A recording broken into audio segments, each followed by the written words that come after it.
మామిడి పళ్ళ రుచులే కాదు, కపిల్ వారి 30 సంవత్సరాల నాణ్యత మరియు నమ్మకం.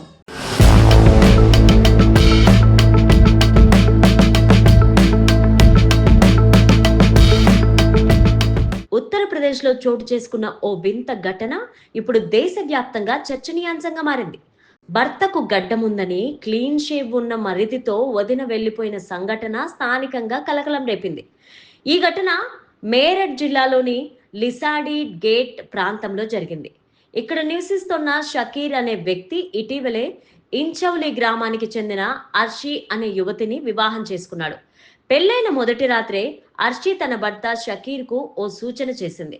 గడ్డం తీసేసి క్లీన్ షేవ్ చేసుకోవాలని చెప్పింది. అయితే షకీర్ దీనికి తీవ్రంగా నిరాకరించాడు. తాను చిన్ననాటి నుంచే ఇస్లామిక్ సాంప్రదాయాలను పాటిస్తూ గడ్డం పెంచుకుంటూ వచ్చానని, దాన్ని తీయడం తన నమ్మకాలకు విరుద్ధమని అర్షీకి వివరణ ఇచ్చాడు. గడ్డం విషయంపైన దంపతుల మధ్య తరచూ వాగ్వాదాలు జరిగేవని షకీర్ పోలీసులకు ఇచ్చిన ఫిర్యాదులో పేర్కొన్నాడు. మొదట గొడవలు చిన్నపాటి చర్చలకే పరిమితమైన ఆ తర్వాత తీవ్రతరమయ్యాయి. తాను ఎంతగా శాంతియుతంగా పరిస్థితిని వివరించినా అర్షి అర్థం చేసుకునేందుకు కూడా ప్రయత్నించలేదని షకీర్ వాపోయాడు.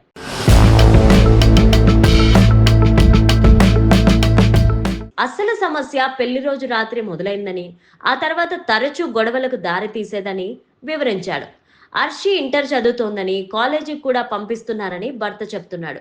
షకీర్ ప్రతిరోజు ఉదయం పనికి వెళ్లేవాడు. ఆ సమయంలో ఇంట్లో అతడి తల్లి, సోదరుడు మాత్రమే ఉండేవాడు.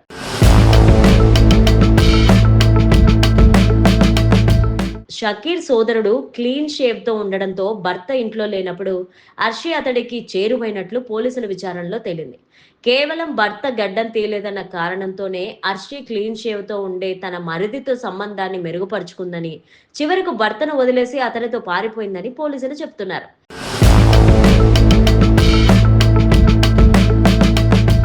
అయితే అర్షి మాత్రం తన భర్త తరచూ కొట్టేవాడని, మానసికంగా, శారీరకంగా హింసించేవాడని చెబుతోంది.